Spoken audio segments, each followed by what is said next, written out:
Puri ng Panginoon. So, nakikita natin yung mga bagay na nagaganap. Amen? Ayon sa banal na kasulatan. Actually, the Bible is the prophecy. Kumbaga, hula na siyang mangyayari, pangyayarihin, at magaganap. Kanino? Sa mga lingkod ng Diyos. Amen? Hindi sa mga taga-sanlibutan, hindi sa kanino, kundi sa mga lingkod ng Diyos. Kaya na lang ito. Yabang ikaw ay naging mahalaga sa aking paningin. Sino yung mahalaga sa paningin ng Diyos? Silang nakakilala sa Diyos, silang pinagpaunawaan ng Diyos, ng mga hiwaga, okay? At kagalang-galang at aking iniibig ka. Amen. Kaya magbibigay ako ng mga tao na pinakatubos sa iyo at ng mga bayan na pinakatubos sa iyong buhay. Amen? So, lahat ng mga taong yan, ng mga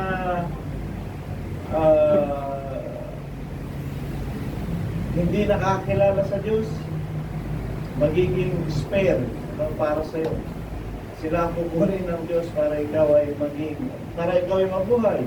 Yung mga bayan na yan na magaganda, sila yung wawasakin ng Diyos para isang bayan ay maging matatag, para isang bayan ay matatatag. Amen? Puri ng Panginoon. So, ito yung mga bagay na pangyayarihin ng Diyos. Amen? At kanina mayroon akong napansin, pag-aralan din natin yung Daniel 11:20. Okay. Kung magkano yun, tatayo ang kaharili niya, ang isa na magpaparaan ng maniningil sa kalwalhatian ng kaharian. Ngunit sa loob ng kaunting araw ay mapahamak na hindi sa kagalitan o sa pagbabaka man. So napahamak siya na hindi nakipaggera o walang anumang bagay na nagpahamak sa kanya, sarili niya, self-destruction. Kasi ang matanda na, umayaw na rin, lalaban sana ng pagka-presidente ulit, pero pinayuhan siyang hindi na. 21. At kaharili niya natatayo ang isang hamak na tao na hindi nila pinagbigyan ng karangalan ng kaharian. The vile person, sinasabi natin noon, yung kanyang vice president. Para siya naging vile. Hindi siya totally American. Siya ay may lahing Indian at may lahing Asia. So, hindi yun, sa kanila wala, sa Amerika wala yun. Hindi siya prioritized. Hindi siya prioritized. Hindi siya priority ng American. At isa pa, siya ang kauna-unahang babae na laban sa pagka-presidente. Kung sakali, hindi talaga, hindi ayon sa lakaran ng Amerika. She is a vile person na hindi nila pinagbigyan ng karangalan ng kaharian. Amen? Hindi pinagbigyan ng karangalan ng kaharian. Ngunit, ito na, nangyari ba ang nakasulat? Ngunit siya'y darating sa panahong katiwasayan. Amen? Dumating. Nangyari. Yung tatakbong presidente, umayaw na, siyang pinalit, siya ang isinunod. Which is in the Bible, yun yung inaabangan natin. Amen? Siya yung tinitingnan natin magiging kasaysayan at nangyari. Amen? At nangyari. Nangyari. So ito, hindi na natin titignan ang susunod. Manalo siya o matalo, ang Biblia, nangyari na. Amen? Kasi yung iba, positive, especially positive, mananalo si Kamala. Kasi nga, darating sa panahon ng katiwasayan at magtatamo ng kaharian sa pamagitan ng mga daya. Magtatamo ng kaharian. Mananalo siguro. Positive si Pastor Efren. Pero sabi ni Sir Vicky, may nanghula si Trump ang mananalo. At yung nanghula na yun, nahulaan din niya na mababaril si Trump sa tainga. Ngayon, alinman doon ang nangyari na ang nakasulat sa chapter 21, sa verse 21. Nangyari na. So, magaganap na mga susunod na mangyayari. Ngayon, pustahan tayo, sino mananalo? Hindi. Ito na, at magtatamo ng kaharian. Siguro, maaaring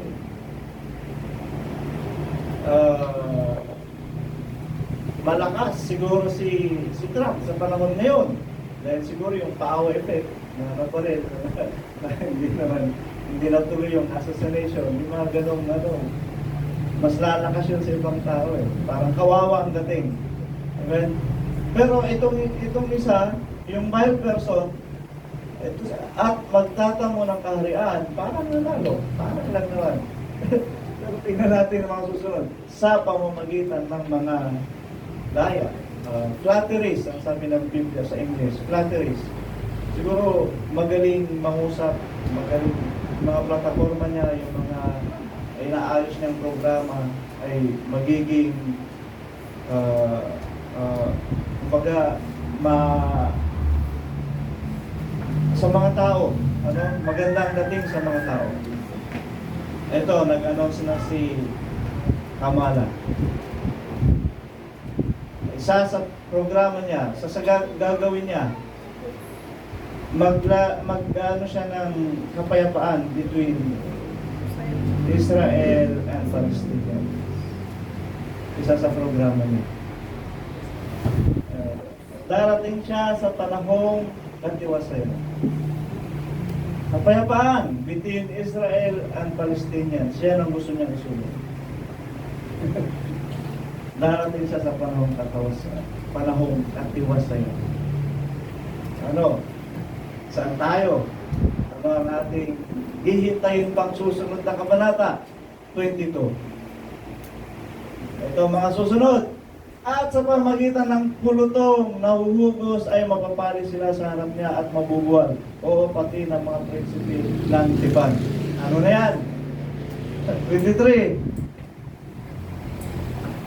At pagkatapos sa pakipagkasundo sa kanya, siya'y gagawang may karayaan sapagkat siya'y sasampa at magiging matibay at kasama ng isang munting bayan. 24. Sa panahon ng katiwasayan, darating siya hanggang sa mga pinakamainam na dako ng lalawagan at kanyang gagawin ang hindi ginawa ng kanyang mga magulang o ng mga magulang ng kanyang mga magulang. Siya'y magbabahagi sa kanila ng huli at samsam at kayamanan. O siya'y hahaka ng kanyang mga haka laban sa mga kuta hanggang sa takdang panahon. Labanan na sa mga kuta at kuta. Yan ang susunod. Ayon sa pagkakasunod-sunod. Amen. Abangan na natin. Abangan pa natin. Amen. Abangan pa natin. Ayon sa ating pananampalataya, hintayin natin na mangyayari mga bagay na ito. Pero siyempre, habang hinihintay natin, dapat safe ka na. Amen. Dapat naka-kubli ka na. Kasi kung mangyari mga bagay, hindi ka nakakubli, naanurin ka ng baha. Okay? Lalamunin ka ng apoy. So, nawa, sa pananampalataya natin, ay hinihintay ang mga bagay natin, hinihintay natin ang mga bagay na ito na siyang mangyayari. Amen? Hindi yung pananampalataya na hinihintay natin kung mangyayari ba o hindi. Amen? Yun ay hindi sa pananampalataya. Sabi nga ni Pastor Efrain kanina, kung yun ang inyong pananampalataya, kung mangyayari ba o hindi, kung mangyayari sa ngayon kikilos, nakakahiya ang inyong pananampalataya. Amen? So, lubusin na natin ang ating pagkakatiwala sa ating pananampalataya sa salita ng Diyos. Amen. Ito rin naman ay para sa atin na tayo ay makatamo ng mga pangako ng pagliligtas, ng kalwalhatian ng Diyos para sa kanyang mga lingkod. Ano ang kalwalhatian ng Diyos para sa kanyang mga lingkod? Pagpupugpog, pagliligtas, amen. Ano pa, pagpapala at biyaya para sa ating lahat. Amen. Mahaba pa, 1 oras pa yun. Pilipin na natin dahil naka-fast forward, naka-fast track na yan ng konti. Pero depende kung sunod tuloy natin next week or tuloy mo na lang yung mga verse at pag-aralan natin ng mga bagay. Okay. Ito na kaganapan. Ito na kaganapan. Nagsalita na si Kamala Harris. Ang kanya isa sa pangunahin niyang programa ng kapayapaan between Israel and Palestinians. Amen. Kapayapaan ng Palestinians. Ay ko'y magsita yung mga kapatid. Salamat tayo sa Panginoon. Amen. Hallelujah.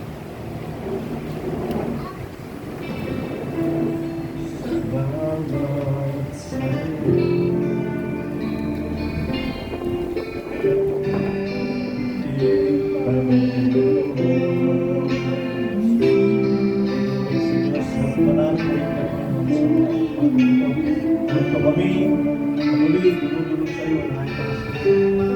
Sa pagpapasalamat, sa pagdiriwang, na narito na yung mga salita ay may kaganapan sa aming harapan.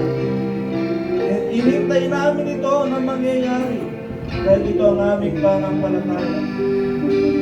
Hindi kami naghihintay na aming iniisip kung ito ba'y mangyayari o hindi.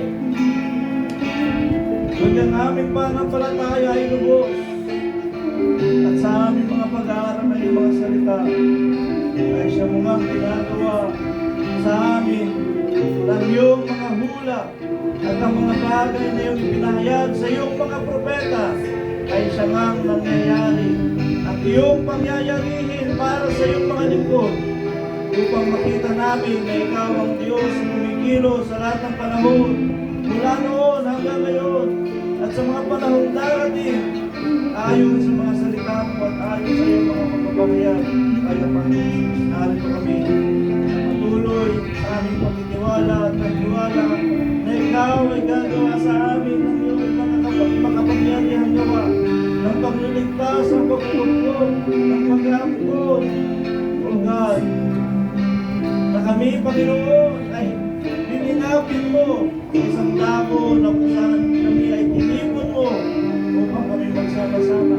At narito kami sa iyong biyaya at sa iyong pagpapala dahil nakasumpong kami ng biyaya sa iyong harapan. O Lord, amin itong iniimbok sa aming mga sarili at ipinagmamapuri namin na ikaw ang aming Diyos at Diyos ka sa amin. At ang lahat ng mga bagay nito ay siyang pinahiyari. Kaya o God, O Lord, sa aming pagsunod sa iyong mga salita at sa iyong kalooban sa pagganap ng iyong mga hula o Diyos. O Lord, hindi namin ang kasiyahan mo kami at kami, Panginoon, ay tumitiwala sa iyo ng lubos. O Lord, kapatid, ang bagay na ito, we don't have hesitation. Hindi kami nagkakaroon ng anumang kondisyon, O Lord. Ang nais na namin ay magsunod sa iyo at ang iyong salita ay magkakaroon na lamang ng kaganapan sa iyong mga lingkod ayon sa iyong minagaling at ayon, Panginoon, sa iyong mga iniibig at sa iyong mga minamahal. Kaya, Panginoon, at palain mo ang bawat isa ayon sa kanilang paniniwala at pananampalataya sa iyong mga salita. Pangyarihin mo, Diyos, ang mga bagay na ito. Palain mo mga kapatid na ito at pagpupunig ng iyong mga pamahayag.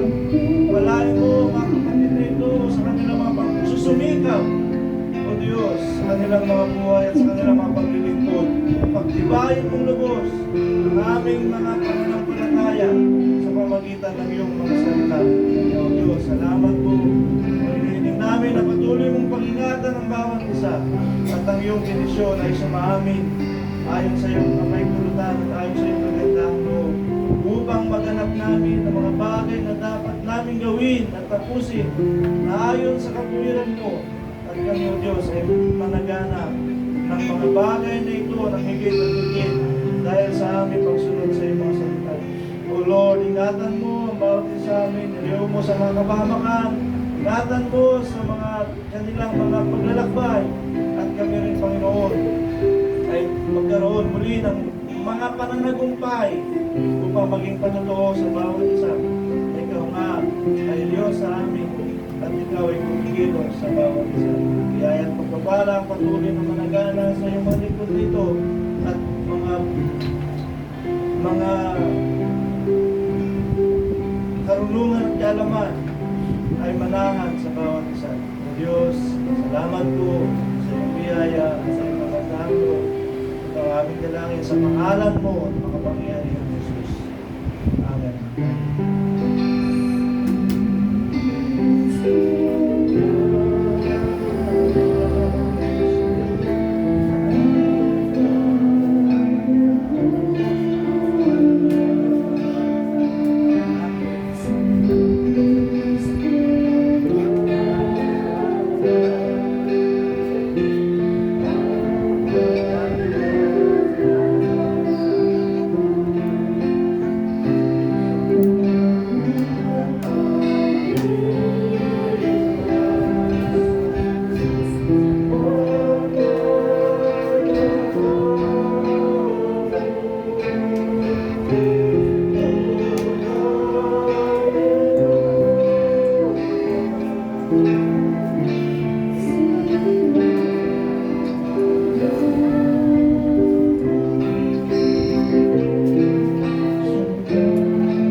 Santo ay samahan ng lahat na may pananagumpay ayon sa ating pagsunod at pananalig sa ating Diyos na makapangyarihan sa lahat. So makanyanawa ang kapurihan at ang kalwalantian sa mga unang panahon ngayon at magpakailanman siya nawa. Amen.